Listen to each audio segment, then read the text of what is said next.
Lynn Hiles Ministries presents Dr. Lynn Hiles, that you might have life. And here's your host, Dr. Lynn Hiles.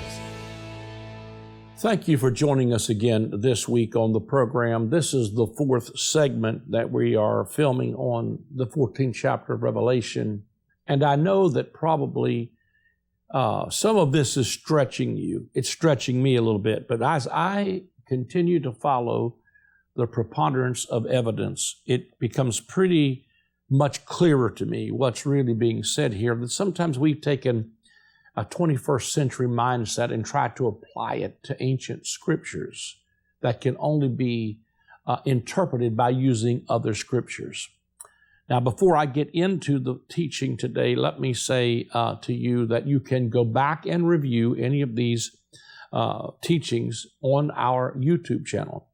And you can also get the audio feed from our podcast and from our RSS feed. And the easiest way to do that is to go to my website at lynnhiles.com. And in the upper right-hand corner, there are icons that'll take you directly to my channel. There's all kinds of stuff on YouTube out there from other places that people have shared. But if you go to my channel on YouTube, you will be able to see these things right in order and the playlist like they are without having to search around for this chapter and that chapter. It's all dated, and please subscribe to that channel because it will then notify you every time we upload one. It doesn't cost you anything to do that, but every time you watch that, it is a blessing to us to know. Let me also say that we're super, super excited about the release of this new study guide that just came out right before Thanksgiving called A Study Guide of the Biblical Last Days, A Victorious Eschatology. And this book is dealing with an overview of the biblical last days from a fulfilled perspective and a victorious eschatology. And it has questions and answers in this book. It is a study guide. It has a QR code in the first part of this book where you can scan it and go watch the videos where this series was taken from a webinar that I did in the middle of the COVID epidemic in 2020. And if you are afraid and you've got loved ones fearful, or you want to introduce them to these concepts that I'm sharing in a more exhaustive way here on television, go get this book from Amazon today, because it will be a great blessing to you to be able to read it, and I think you could share it with other people. And if you can see this commercial before Christmas, they would make great Christmas gifts. All right, I want to go to 14 again. I'm going to read from verse 9, try to bring some things together again. It says, "And the third angel followed them, saying with a loud voice, If any man worship the beast, his image, receive his mark in his forehead or in his hand, the same will drink the wine of the wrath of God, which is poured out without mixture in the cup of his indignation, and he shall be tormented with fire and brimstone in the presence of the holy angels and in the presence of the Lamb." I think that's interesting to note as well, that this fire and brimstone is in the presence of the holy angels and in the presence of the holy and of the presence of the Lamb. And as I told you last week, our God is a consuming fire. And perhaps we need to kind of look at this fire as being a judgment, but also being a judgment unto victory. A bruised reed and a smoking flax he will not quench till he sends forth judgment unto victory. And as you go on through this book of Revelation chapter 15, you're going to see especially they got the victory. They stood on top of a sea of glass mingled with fire, and they had gotten the victory over the beast and the number of his name, and they stood on top of the sea of glass. I showed you last week how Deuteronomy, I believe it is chapter 28 or 29, was talking about the curses from Deuteronomy, that the land would be full of fire and brimstone, like the fire and brimstone that was upon Sodom and Gomorrah, that it would be the wrath of God poured out on the apostate children of Israel because of their adulterous affair with the idols and the gods that he said that they would worship after the death of Moses. It says, "In the smoke of their torment ascends up forever and ever, and they have no rest day or night, who worship the beast in his image, and whoever receives the mark of his name." Here's the patience of the saints. Here are they that keep the commandments of God and the faith of Jesus. "And I heard a voice from heaven saying unto me, Write, blessed are the dead, which die in the Lord from henceforth. Yea, saith the Spirit, that they may rest from their labors, and their works do follow them. One of the comments I want to make about this, blessed are the dead that die in the Lord. First of all, I think I made it pretty clear to you last week when we started to take a look at maybe there's some things we need to rethink concerning fire and brimstone. But one of the things that I was made clear to you, and I still want to be clear, regardless of how you see this, whether you think this is an eternal torment that is in the future for people who die, or this was God keeping his end of the covenant bargain on Israel, or that this fire is the part that's eternal, which I lean towards the fact that our God is a consuming fire, so he never ceases to be that fire. But when I look at that, I also wanted to just say how much I believe that it is strong enough language to me that says that you're blessed if you die in faith. Blessed are the dead that die in the Lord from henceforth. In other words, for those who sing the song of redemption, and no matter what you believe about whether you teach eternal conscious torment, whether you teach annihilation, whether you teach ultimate reconciliation, or whether you teach universalism, this language is strong enough for me to tell you that it's telling you that it's a definite benefit to dying in faith. Now, not only is it a definite benefit to dying in faith, it's a definite benefit to live in the faith. But when I see this, I see that, first of all, as being a part of you're blessed if you die in the Lord, because that's not, eternal fire is not reserved for you. Matter of fact, death and hell, which it would take another multiples of studies to go into the fact that King James translates several different Greek words and Hebrew words. It translates them as hell that are not talking about the same place. There's a Hades, there is a Sheol, there is a Gehenna, and there is a Tartaru. And when you see Gehenna, it is outside the city. It was the one that Jesus talked about more than anything, that during the siege of Jerusalem, the bodies were being thrown over the wall in such multitudes that the fire was not quenched and the worm was not dying. And it was in the valley of Hinnom, or in the valley of Gehenna, that they were cast into this fire. Of course, it was also the place where they would throw, when the Sanhedrin would pronounce death on somebody, that they would be judged and thrown into that valley, because it was the potter's field that was a field that was full of broken vessels.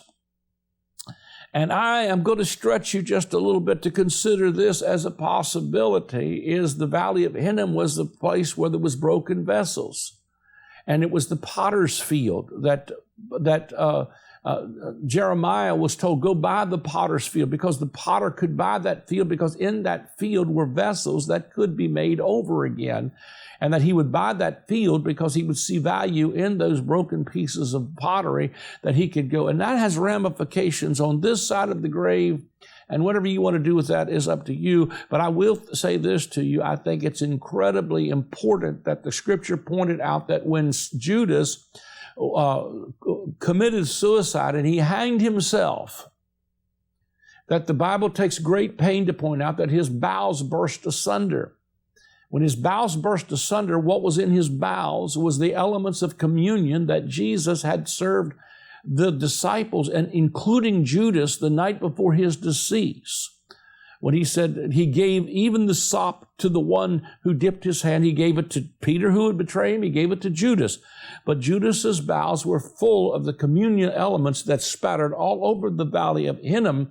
And the prophet Jeremiah said he bought that field because in a great house there are vessels fitted to destruction and some wrath and some, but that he could take those vessels that in one day were, if you could even look back at that as being a type of, you see, before the cross, the only people involved in the covenants of promise were the Jews. That means that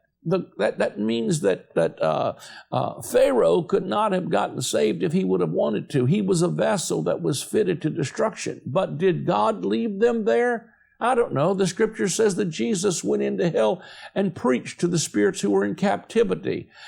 Perhaps there is a way to look at this where there might possibly be an opportunity for a post-mortem experience where if the gospel was preached to them after that, and Jesus has the keys of death and hell, perhaps he still has the ability to reach into those dimensions and bring redemption to the vessels that were broken to shivers, and that this fire, although it is destructive in nature, what happens in Revelation chapter number 20 is that death and hell are cast into the lake of fire. This is the second death.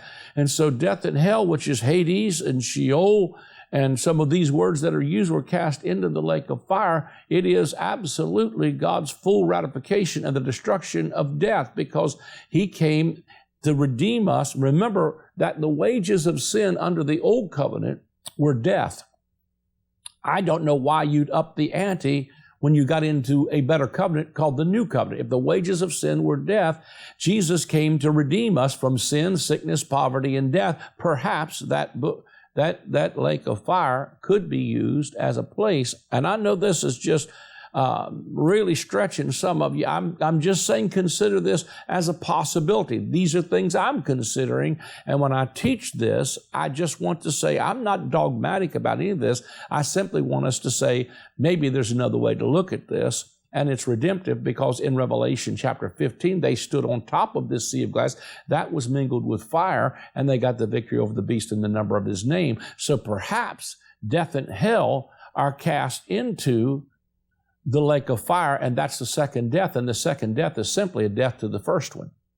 And so it's God removing death and moving it from through the process of the fire that may be purging and not just being destructive, and that God was bringing redemption to people even through that kind of a thing. That's just a possibility to consider. And so, as I think about some of the terminology that's used here, somebody said, well, you mean you think the devil will be saved? Well, I think that there's a different word in Jude when he talks about the angels that left their first estate. They were reserved into the everlasting chains of Tartaru, which is a totally different Greek word than Hades or Sheol or the lake of fire that burns with fire and brimstone. Our God is a consuming fire. As a matter of fact, this word brimstone comes from the word theon, and the root word is theo, which is God. Our God is a consuming fire. And yes, there is a judgment, and there is a fire that you would want to avoid.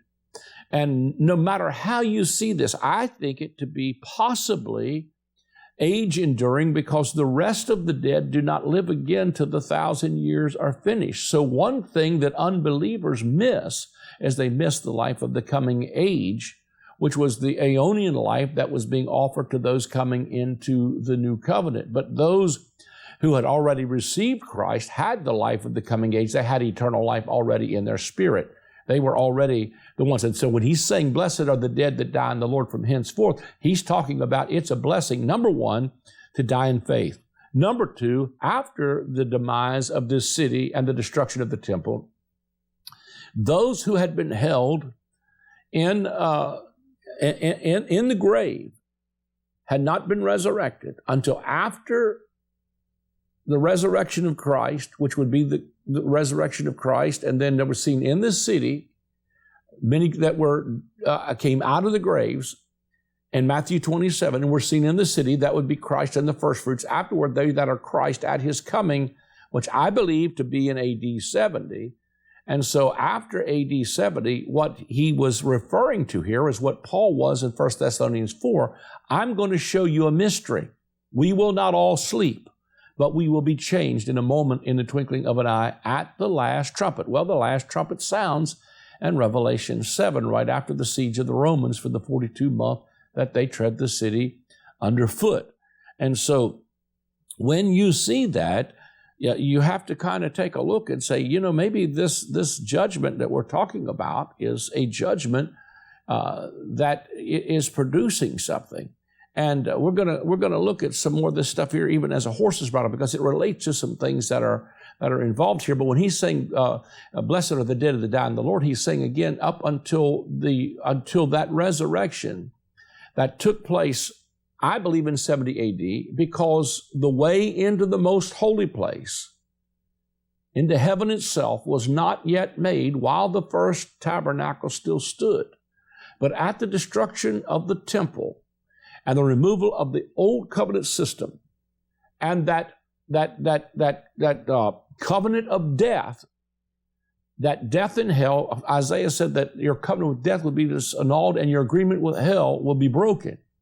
That once that temple was destroyed, now the way into the most holy place, into heaven itself, is open. And saints, now from that point on, do not sleep. The contrast must be made that every Old Testament saint that you read and you study, you start to see, well, when they died and they gathered their feet into the bed and they slept with their fathers. The reason they slept was because until the resurrection of Christ, they slept. What Paul was telling them in 1 Thessalonians chapter 4 is, we will not all sleep. From here on out, there's a blessedness to dying in the Lord from us, those of us who are alive and remain unto the coming of the Lord will not prevent or precede those who've fallen asleep. But for us post 70 AD, we don't sleep. So we're blessed to die in the Lord. And so there is a winepress then that is trodden outside of the city, and it flows to horse's bridle. Let me just go and read some of these notes, because what's going to happen is I'm going to run out of time. And I want us to look at some of this stuff that I was able to find in some of my research. I'm just going to read some of this. Josephus writes concerning the Roman soldiers, after they had burned down the temple in Jerusalem, they ran everyone through whom they had met with and obstructed the very lanes with their dead bodies, and made the whole city run down with blood to such a degree, indeed, that the fire of many houses was quenched with these men's blood. That's from the War of the Jews, from Josephus. I believe it is 6, 8, and 5. The amount of blood that flowed not only in Jerusalem, but also throughout the surrounding region could possibly bring to mind a passage like Revelation 14, 19 through 20, which says, so the angel swung his sickle across the earth and gathered the grape harvest of the earth and threw it into the great winepress of the wrath of God. And the winepress was trodden outside the city, and the blood flowed from the winepress as high as a horse's bridle for 1,600 stadia, or 184 miles. Now, let me just stop for a moment here and say this was trampled outside the city, and the winepress was trodden outside the city, and blood came out for 1,600 stadia, or 184 miles. This was the understanding of John Wesley also, who in his commentary on this passage wrote, and the winepress was trodden by the Son of God, in Revelation 19, verse 15, outside the city of Jerusalem. They to whom St. John writes, when a man said, the city, immediately understood this blood, and a blood came out of the winepress even to the horses' bridles, so deep at its first flowing from the winepress, 1,600 furlongs, so far at least 200 miles through the whole land of Palestine. Wesley, like many, tied today this passage of Revelation 14 to Revelation 19, and rightly so. This often referred to as the Battle of Armageddon. Now, author John Noe, on the other hand, notes that what the Bible refers to as the battle of the great day of God Almighty would transpire at the place in the Hebrew, which is called Armageddon. In Hebrew, it actually is Har, H-A-R, Megeddon, as Har means mountain in Hebrew, and is based on the Greek rendering since the H is silent. Therefore, this battle was to take place primarily on the mountain, not in a valley. No, he adds. The most likely case is the revelation is Har is Jerusalem. Geographically, Jerusalem sits on top of a mountain. To give there from any direction, one must go up to Jerusalem, and there are multiple scriptures for that. Jerusalem is also called God's holy mountain, or the chief among the mountains. So Megeddon may also be comparative imagery. Great slaughter once took place in the valley of Megiddo in 2 Kings chapter 9, verse 27, Zechariah 12, and verse 11. Throughout ancient history, this valley was also a favorite quarter for invading armies and the scene of numerous famous battles. 1 Samuel chapter 29, verses 31, and 2 Samuel chapter 4, verse 1. There's multiple listings. I won't give you all of them. So much blood was shed in this valley of Jezreel or Megiddo that it became a synonym for slaughter, violence, bloodshed, and battlefield, as well as a symbol for God's judgment.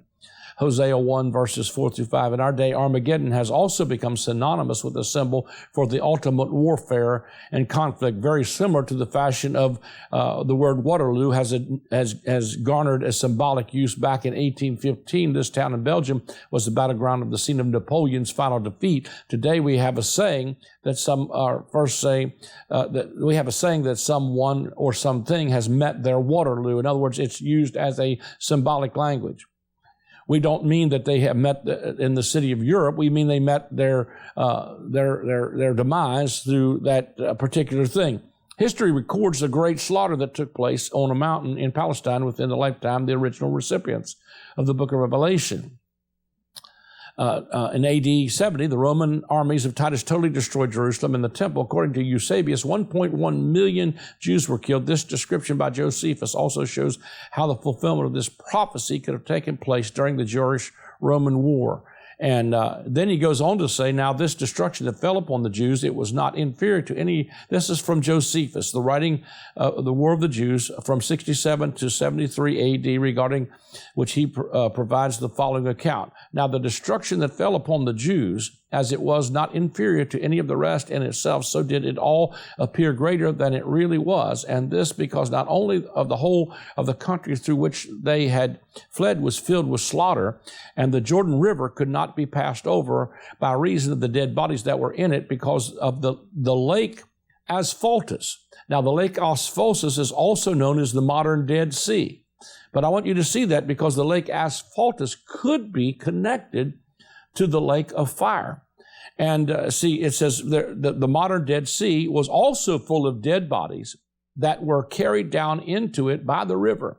And now Placidus, after this good success that he had fell violently upon the neighboring smaller cities and villages, which he took Albala and Julius and Bezemoth, and all those lay as far as the lake Asphaltus, and put such of the deserters into each of them as he thought proper. He then put his soldiers on board ships and slew such as had fled to the lake, insomuch that all Perea had surrendered themselves and were taken by the Romans as far as Marcaris. And that was Josephus' account of the lake Asphaltus and the War of the Jews 4, verse 7 and 6. Now, I already compared it with the Red Sea, but when I started to look at this, one must also consider that the stadia, approximately 184 miles or 960 kilometers, or 296 kilometers in Revelation, can be compared to the length of the Jordan River. I thought this was interesting, in ways that provide additional symbolic meaning, particularly from the preterist perspective.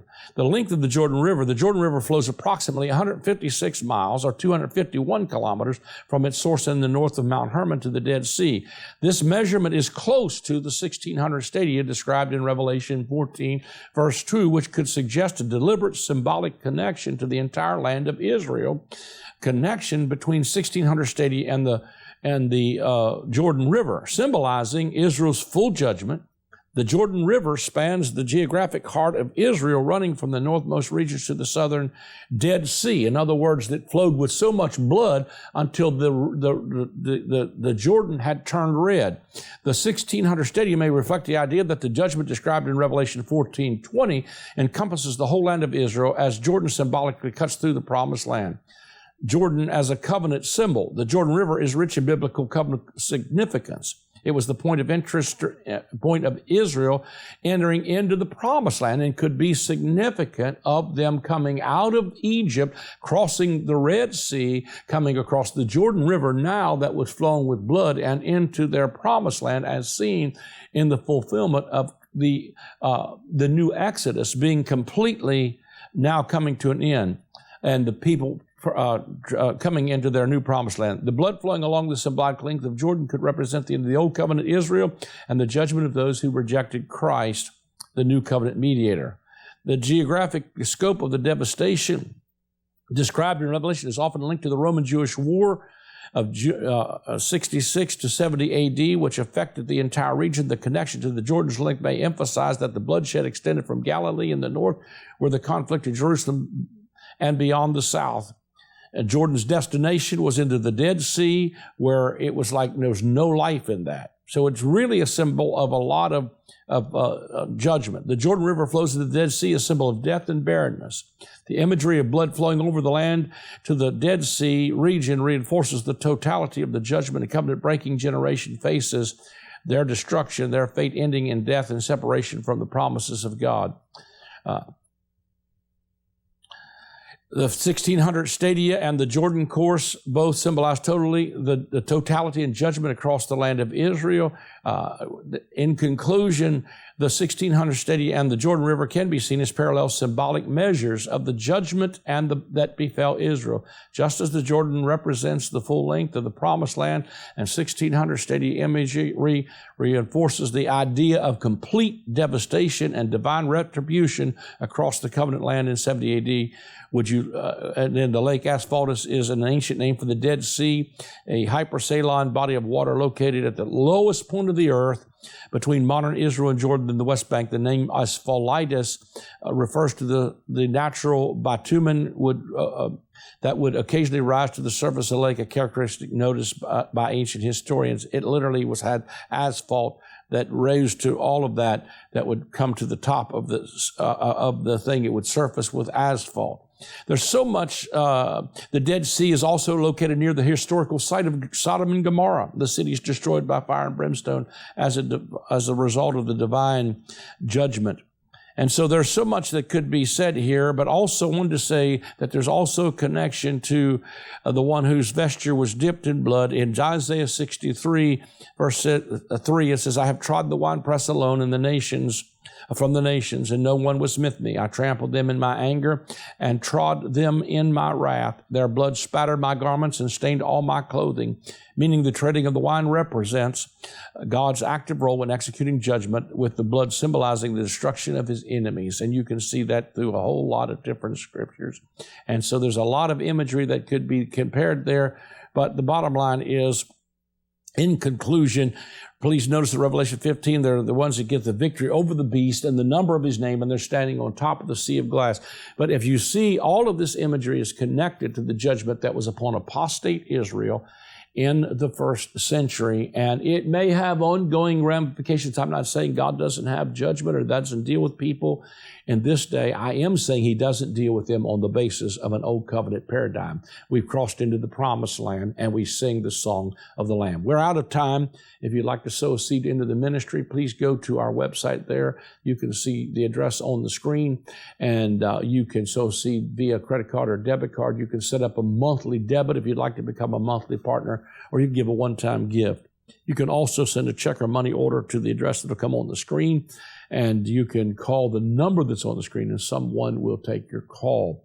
You can also go and order this book, as when you ordered it, a lot of the proceeds help us to stay on the air. But do it today. God bless you. Thank you for joining us again this week.